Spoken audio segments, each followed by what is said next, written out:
Nothing to interrupt a lazy hump day in the summer like NBA trade drama. This is Smith Hang Time Podcast. My main man, John Schumann. Shu, I'm sorry to pick you up from your summer slumber, but Kawhi Leonard has been traded, my man, off to your favorite city, Toronto, to the Raptors in exchange for DeMar DeRozan, who's none too happy about being moved, and Jakob Poeltl, and lottery-protected draft pick next year. Danny Green is going with Kawhi to Toronto. I don't know how happy he is about it. I mean, I know he's a New Yorker. Maybe he's happy to be closer to home. Is there anybody involved in this deal that might be exciting? That's a good question. I don't know. Jakob Poeltl might get a little bit more playing time. Basically, it's him and Pau Gasol, I guess, as centers in San Antonio. I guess LaMarcus Aldridge is also will play some at center, but Poeltl will get a chance to maybe play a little bit more and get a chance to play for one of the best coaches in NBA history, so we'll see. But it's an interesting deal, and it's interesting not only from these two teams' perspectives, but from the perspective of a team like Philadelphia, who didn't trade for Kawhi Leonard. You know, it's fascinating, and I'm sure we'll spend the next several weeks breaking it down, and then we'll see what comes with the season of Kawhi Leonard in Toronto. Yeah, I'm here in my home state of Michigan. There's a guy who I saw in Summer League who's now working on the other side of the state, who I'm sure is scratching his head and wondering, damn, I wish y'all gave me Kawhi. Dwayne Casey must be smiling and really, scratching his head about this move. This is something, Shu, that was rumored about a little bit, but after months of speculation about what would happen, for this deal to go down now, you think that the Spurs do it too soon? And I'm assuming they got the best deal they could and kept Kawhi away from the Western Conference, which I thought was always paramount for the Spurs. I never thought they would move him to a team in the West, especially not the Lakers. I just didn't see that being a possibility. Could they have waited longer, though, maybe, and squeeze something more out of somebody? I mean, we don't know what was on the table. I keep coming back to Philadelphia. If, as far as I know, a Markelle Fultz deal wasn't on the table, like a Fultz and Covington type combination or a Fultz, Covington, Saric kind of combination. We know that they got maybe the best player right now, like a legit all-star right now, whereas sort of any other team they were dealing with, they were sort of trading for a package for 3-4 years down the line. Whereas This was sort of a win-now trade, which is interesting. In some ways makes sense, given that their next best player is LaMarcus Aldridge, who's obviously in a win-now part of his career and won't be around necessarily 3 or 4 years from now if they were to trade for a package that included guys that were in their first or second year of a rookie deal. So I think you and I don't know exactly what else they were dealing with or how anxious they were just to get this over with. And then maybe get a couple weeks of vacation before training camps open. But obviously they had to do what was best for them, and obviously they thought this was the best deal for them. I'm not in the boat or in the camp that you have to keep him out of the West. I think you just got to do what's best for you and get the best deal for you. And if that puts you in position to be a great team 3 or 4 years from now, then who cares whether you're trading Kawhi Leonard to the Western Conference? Who knows what team he goes to is going to be like 3 or 4 years from now. So I'm not in that camp. That doesn't factor into my evaluation of it. But of course, we don't know, what else was on the table for them. So it is clear, though, that they care about staying competitive in the Western Conference right now. Yeah, the fact that it wasn't a pick-heavy deal lets you know that for sure. As I mentioned, both players are reportedly not excited about the trade. And I don't know if it's so much not excited about the trade as they are just stuff that a deal went down anyway, for DeMar DeRozan. His Instagram post was rather interesting. This is him talking, but he said, be told one thing and the outcome another. Can't trust him. Ain't no loyalty in the game. Sell you out quick for a little bit of nothing. Soon you'll understand. Don't disturb. Even if DeMar DeRozan was told that we're not going to move you, he's got to understand the business of basketball necessitates moves sometimes that front office people don't want to do or don't foresee doing. I mean, Masai Ujiri, he has to take this shot, does he not? I mean, he's in Toronto, which we both agree is a fantastic city, unbelievable city, top 3 NBA city as far as I'm concerned. In terms of the amenities, the cosmopolitan nature of the city, the size, the people, the fan base, things to do everything. I mean, to me, it's L.A., New York, and Toronto in that order, if you're just talking about the city itself. But you got to take this shot if you're Masai, don't you? You have to. You can't count on recruiting a free agent the caliber of Kawhi Leonard. You've got to take a shot if you get an opportunity to trade for him. Yeah, I agree with that. I throw Miami in that list of top NBA cities. Miami's the top city, period, in the history of human race. They're like above even an NBA city. But go ahead. Yeah, but I think that, yes, DeRozan has to understand the business of basketball, but maybe there's a difference between having a trade coming out of the blue and being surprised by it versus being lied to, which what seems to be what he's insinuating. Yeah. And then the question is, if he's talking about something they told him, the question was, well, when was that? Was it in the last few days? Was it in a few months ago or what?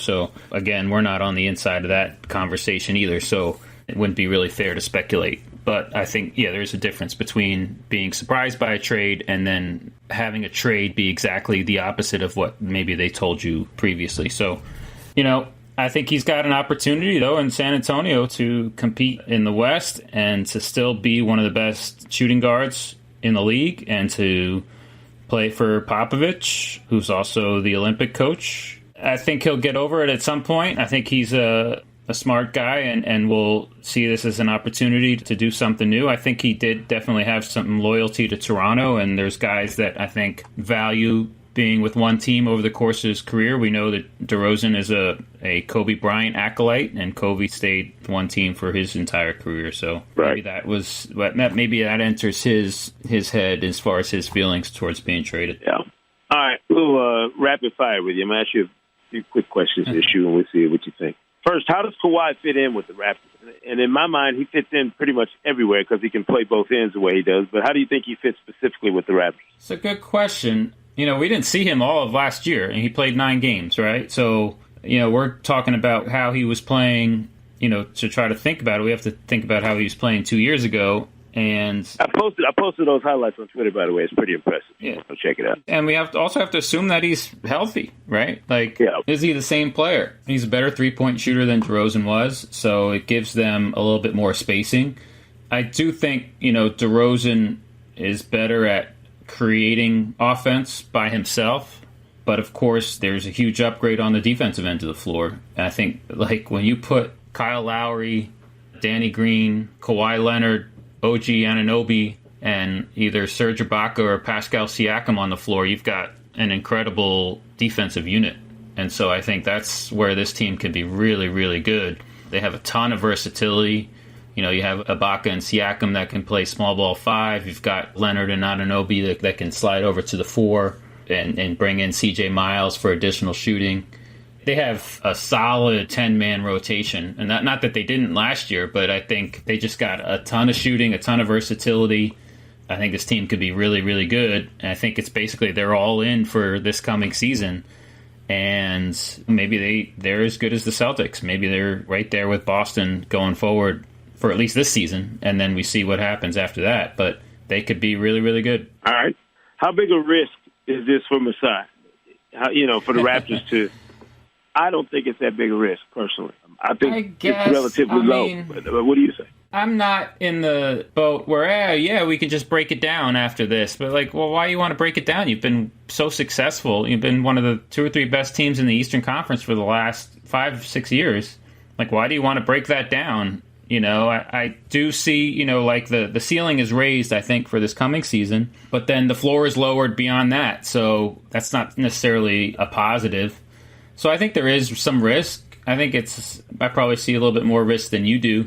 But yeah, I guess, if you see Boston and what Boston is going to be in 2 or 3 years, maybe you do feel like the best thing to do is just go all in on 18-19 and then be ready to reshuffle after that. Good point. If you're the Raptors, do you expect a major style shift now without DeRozan because of the way DeRozan and Lowry played off each other with Kawhi, Kawhi was pretty ball dominant the last full healthy season he had in San Antonio. They played through him a ton.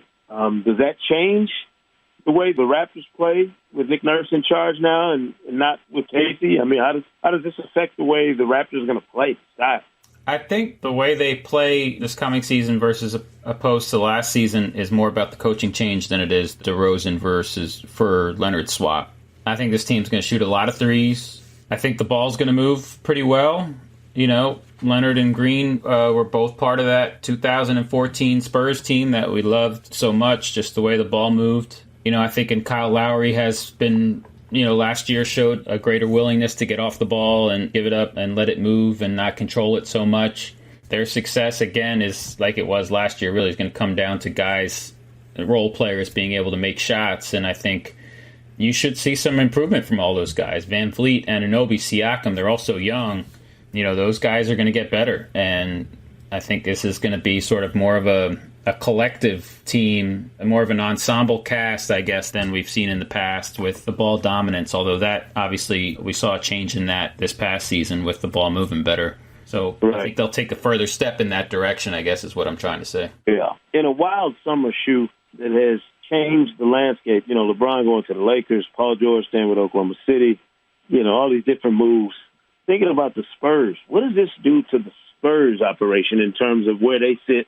And I know you probably got some good Spurs trivia dug up after this goes down, and I want you to give me that next. But where does this leave San Antonio? I look and I see a lot of older guys obviously still there. Ginobili, Aldridge, Gasol, Bellinelli. It's a weird mix, I think, right now. You still have Rudy Gay.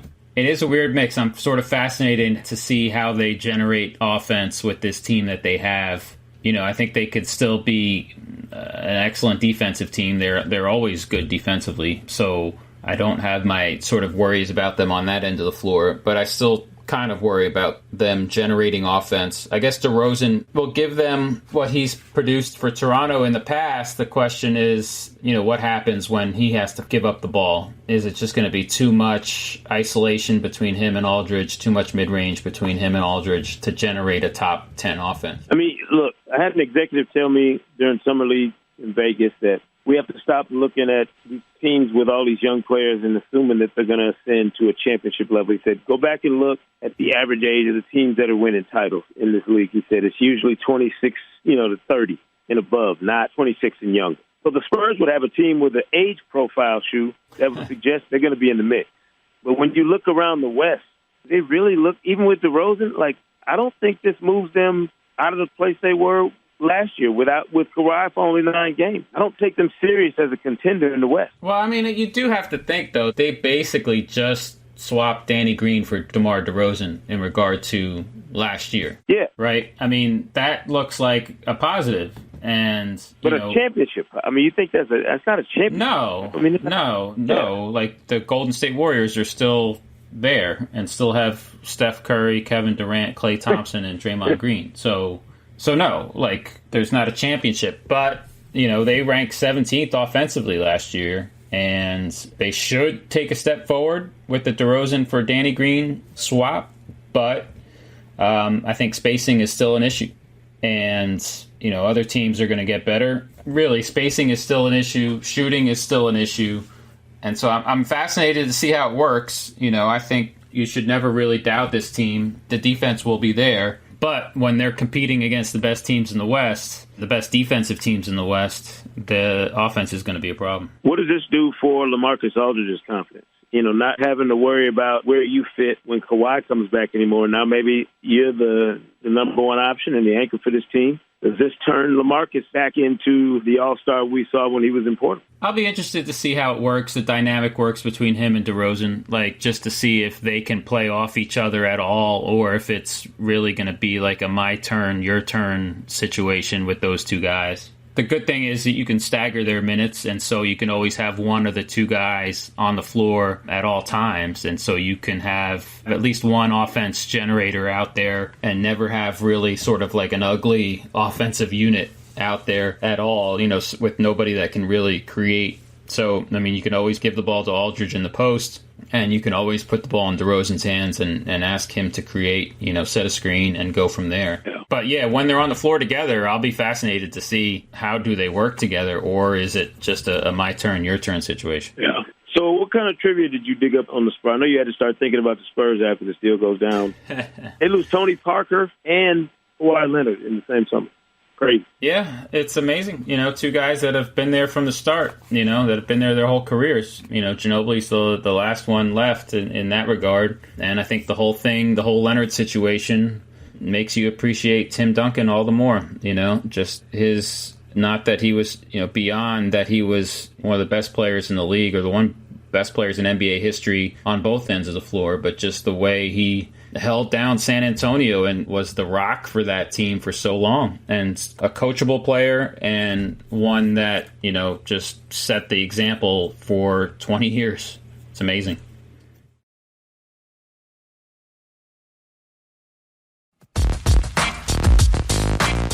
All right, so trivia. Go ahead. Go to Twitter. With your trivia. What's happening? All right. Over the last 5 years, there have been 149 players with at least 2,500 field goal attempts over the last 5 seasons. Mm-hmm. 6 of those guys have taken at least 45% of their shots from mid-range, between the paint and the three-point line. Mm-hmm. How many of the 6 could you name? All right, give me that again, man. Let me write this down. I got it. All right. 6 guys have taken 2,500 shots over the last 5 years with 45 or more percent of their shots. So they take the greatest percentage of their shots from mid-range, between the paint and the three-point line. All right. This has to be there has to be a couple guys involved in the summer for the Spurs on that list. We just talked about 2 of them. Tony Parker. No. Didn't have enough shot attempts. That's a good question. He gets in the paint quite a bit. He lives in the sort of the paint, not right at the basket, but that sort of floater area. Right. DeRozan has to be one of them. He's probably the number 1 guy. DeRozan's right at 45%. He's 6th on the list out of the 6. Okay. A couple of them should be easy, fairly easy. Kawhi on the list? No. Who else were we just talking about? Marcus Aldridge? Correct. Number 1 at 53%. So he's taken more than half. 53% of his shots over the last 5 years have come from mid-range. Yeah, but that's his operation down there on the... Yeah. The only other guy over 50% is a future Hall of Famer. Probably got one more season left. Should be fairly odd. Lives in the mid-range, obviously. Entering season, I want to say 19 or 20. Dirk Nowitzki? Dirk, yes, 53%. Yeah, I figured Dirk would be on there. Who's a guy that's sort of been pretty criticized in the last year or so. Went to a new team this past year. Didn't exactly work out for him and is about to be moving on. Carmelo. Carmelo, correct. 45%. Of course, yeah. The last 2 are tougher. One guy has won a championship the last 2 years. A vet, Jersey guy. David West, correct. And the last guy's tough. Did not play this past season, but is still trying to play. He missed this past season with hip surgery. This guy's more of an athlete than you think of as a mid-range shooter. Mm-hmm. Went to Duke, played most of his career in Charlotte. Oh, in Charlotte. Last played with the Sixers. Oh, man. I know you're talking about. Missed this last season. On his name. His dad was a player, too. Gerald Henderson, right. I was surprised by that one. I didn't realize, 1, he had enough attempts, and then 2, that he was such a mid-range heavy guy, but he is. Well, I see the mid-range part, but I just wouldn't have thought he'd have had enough attempts. Yeah, especially he missed all of last season. Yeah, interesting. Shoot, I don't know if I'm reading this right, but this kind of might serve as the unofficial end of the NBA summer. Am I correct? Well, after we get done with USA basketball training camp next week, the craziness is over, right? Well, Carmelo Anthony needs a team, assuming he'll get either traded or bought out by the Thunder. Yeah, that's true. Clint Capella's deal has to be worked out in Houston. Sounds like there's movement on the Marcus Smart front today. Smart, yeah, that makes sense what Boston's getting ready to do, I think, yeah. Melo and Capella really is the 2 sort of outstanding issues. Really, and then there's a couple other restricted free agents that are still waiting for a deal or going to be forced to accept the qualifying offer beyond Capella and Smart. Yeah. Rodney Hood, Montrezl Harrell, the sort of the names that... Yeah. I was trying to get the pool furniture out, grill cranked up next week, figuring, all right, now we got a chance to relax a little bit. Well, really, Capella seems like it's just a matter of money, right? So I don't think, when eventually he comes to terms with Houston, it's not going to be earth-shattering news. And Carmelo, I don't know if he's really an impact player anymore. It'll be interesting to see where he lands. Houston seems like the best possibility, but I think this was the final really landscape-changing move to be made. Right, yeah. And I honestly thought the Spurs would drag this out. I didn't say they would make this deal as soon as they did. I thought this is a training camp thing or potentially even into the season, but it must be clear to them, made clear to Pop and R.C. Buford that Kawhi had no intention of his mind being changed and he was resolute about getting out of there. It's a pretty amazing turn of events when you think about this. The 2014, he's Finals MVP. Yep. And you're figuring the link from the Tim Duncan era to whatever comes next for the Spurs has Kawhi written all over it. And here we are, July 2018, and he's off to Toronto. And think about it, like if you're to believe the reports, he doesn't want to play in Toronto, or he's not happy about playing in Toronto. The Spurs and the Raptors are two of the best organizations in the league, and this guy's now said he doesn't want to play anywhere other than LA. As far as you can tell. So. But you've got, I don't know. I do believe that players, obviously should control their own destiny as far as when they're in free agency. But you're under contract. I don't know. Like you give whatever organization you have, you give it all and give them your best. Yeah, you give it the best you got. It says something about a guy that 2 of the 5 best organizations in the league, he said he didn't want to play for. That to me is interesting. Say the least. That you finish it off there with John Schumann here, Sekou Smith on the Hang Time Podcast. Coming to you live from Michigan, my main man Shu in New Jersey. I'll talk to you next week, Shu. I don't know what would possibly go down between now and next week other than something explosive at USAB training camp that could top this. And I'll be heading back to Vegas next week for that.